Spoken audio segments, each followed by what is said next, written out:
मूर्ख साधु और ठग। एक बार की बात है, किसी गांव में एक साधु बाबा रहा करते थे।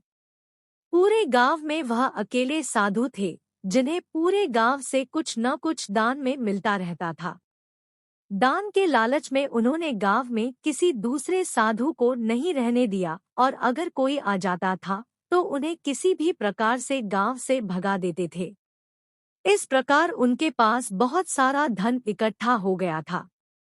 वहीं एक ठग की नजर कई दिनों से साधु बाबा के धन पर थी। वह किसी भी प्रकार से उस धन को हड़पना चाहता था। उसने योजना बनाई और एक विद्यार्थी का रूप बनाकर साधु के पास पहुंच गया। उसने साधु से अपना शिष्य बनाने का आग्रह किया। पहले तो साधु ने मना किया, लेकिन फिर थोड़ी देर बाद मान गए और ठग को अपना शिष्य बना लिया। ठग साधु के साथ ही मंदिर में रहने लगा और साधु की सेवा के साथ साथ मंदिर की देखभाल भी करने लगा। ठग की सेवा ने साधु को खुश कर दिया, लेकिन फिर भी वह ठग पर पूरी तरह विश्वास नहीं कर पाया। एक दिन साधु को किसी दूसरे गांव से निमंत्रण आया और वह शिष्य के साथ जाने के लिए तैयार हो गया। साधु ने अपने धन को भी अपनी पोटली में बांध लिया। रास्ते में उन्हें एक नदी मिली।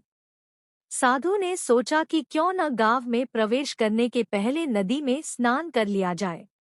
साधु ने अपने धन को एक कंबल में छुपाकर रख दिया और ठग से उसकी देखभाल करने का बोलकर नदी की ओर चले गए।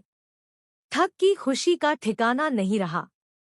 उसे जिस मौके की तलाश थी वो मिल गया। जैसे ही साधु ने नदी में डुबकी लगाई, ठग सारा सामान लेकर भाग खड़ा हुआ। जैसे ही साधु वापस आया, उसे न तो शिष्य मिला और न ही अपना सामान। साधु ने ये सब देखकर अपना सिर पकड़ लिया।